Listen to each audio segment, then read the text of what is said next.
Good afternoon, good morning, and welcome to Occupy Zero. My name is Lewis, and I will be your host for this video today.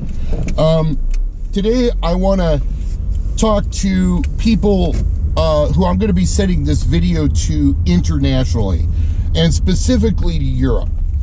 I'm an American that has had a fortunate opportunity to be exposed to a lot of different countries, a lot of different cultures, and a lot of different people. And, you know, living in Seattle, Washington, we're kind of at a crossroads of several groups of people. For example, there's a lot of Russians here. There's a lot of Koreans. There's a lot of Japanese. There's a lot of Chinese. There's a lot of Filipino. There's a lot of Vietnamese. I've met people from Somalia, from Eritrea, people who've actually worked at the United Nations, as a matter of fact, as language translators. And when I went on a trip to Japan, I was fortunate enough to be able to take a trip to Tokyo. I met a lot of Europeans in Japan that were doing their own trips. And so I've had an opportunity to talk to many people from around the world. And one of the things that I have discovered is that there's a lot of educated people that understand that American foreign policy largely is bullshit, that is beyond the control of the American people. I think people are, and you know, when I was 9 years old, I was taking a flight from Los Angeles to London. I was 9 at the time, and it was in 1979 during the middle of the Islamic Revolution in Iran. And back then they used to have you know, places where you could smoke on the airplane, and there was a really Iranian looking guy smoking a cigarette. So I went up to him and I said, "Can I ask you what country are you from?" He said, "Yes." I said, "What country are you from?" He said, "I'm from Iran." So I was immediately scared because of all the stuff that I was seeing on television about the Iranian Revolution and the failed attempt of the Carter administration to try and get the people out of the embassy, and all this stuff is going on. So I asked him the question. I said, "Do you hate America?" And he says, "No."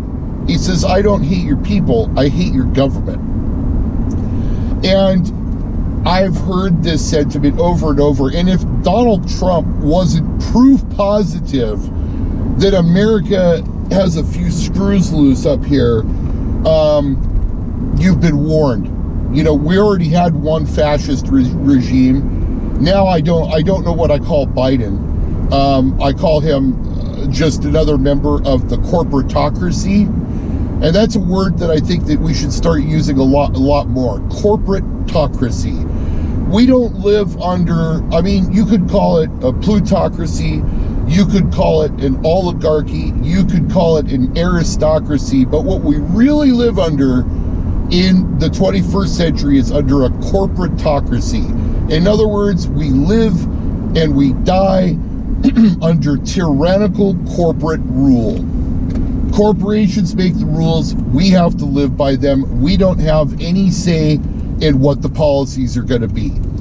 And, you know, just to use one example of how these policies get ramroded down our throat, we were told that people not having vehicle insurance was making it more expensive for everybody else to have insurance. So they said, we're going to make it mandatory that everybody have insurance, but in exchange for your mandatory insurance, we're going to reduce the amount of money that you pay on your insurance.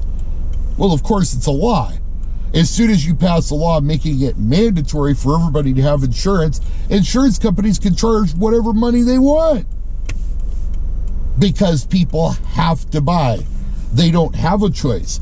And this is what has happened over almost every aspect of American life, is that choice has systematically been whittled away and whittled away and whittled away, and we've now become a country of mindless consumer drones.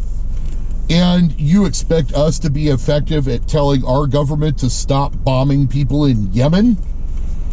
Well, I think I have I hate to say this, but I think I have more faith in people who are outside of the United States of America than I have faith in people inside the United States of America, and especially in Europe.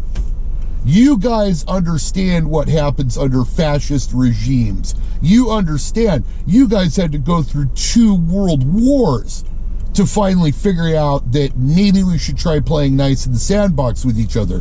America hasn't figured that out yet. America is Empire America, you know, the land of corporate rule. And we don't have a choice. We don't have a choice. I mean, if you've been here in our country and seen what's going on, we have protested every single war that has come our way. All of them. Almost out of every person that I personally know, I don't know anyone who has supported any of the wars or any of the police actions that we've taken as a nation since the Vietnam War, and we didn't approve of that one either. Our country has been hijacked by big bankers, big businessmen, and billionaires. And when I say hijacked, I mean hijacked. The entire system is gamed. We do not have a corrupt government in the United States of America. We have a system of corruption that does some governing. That's what we have. We have rule by corporate decree. We live in a corporatocracy. And I'm going to keep using that word until people really understand what that means. And this didn't happen overnight, people. This has been a long, drawn-out process. They tried to make a central bank, a European-style central bank in the United States of America in 1835.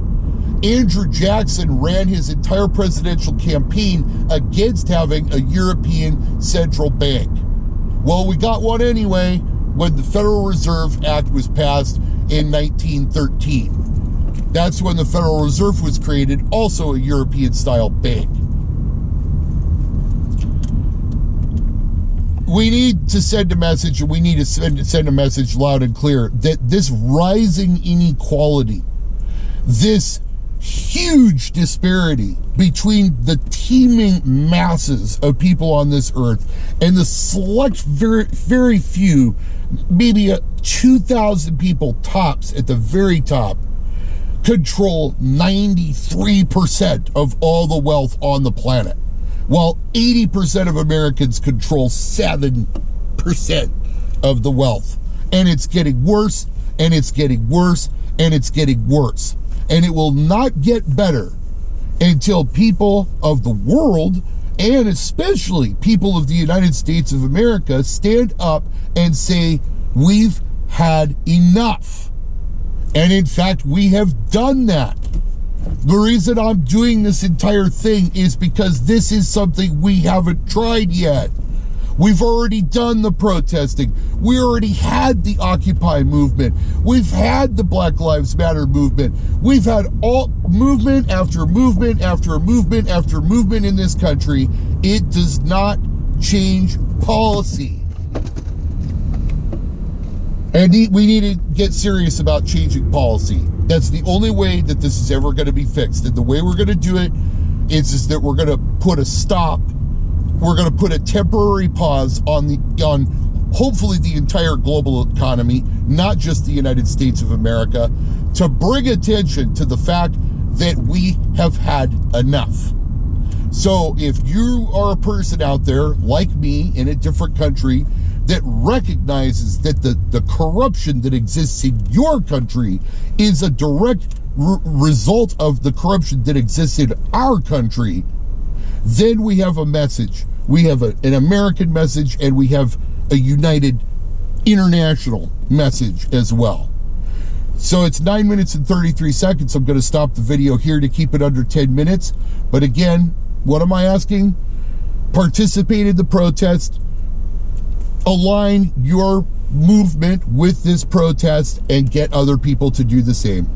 Thank you very much. My name is Lewis, and I'll see you in the next installment of Occupy Zero.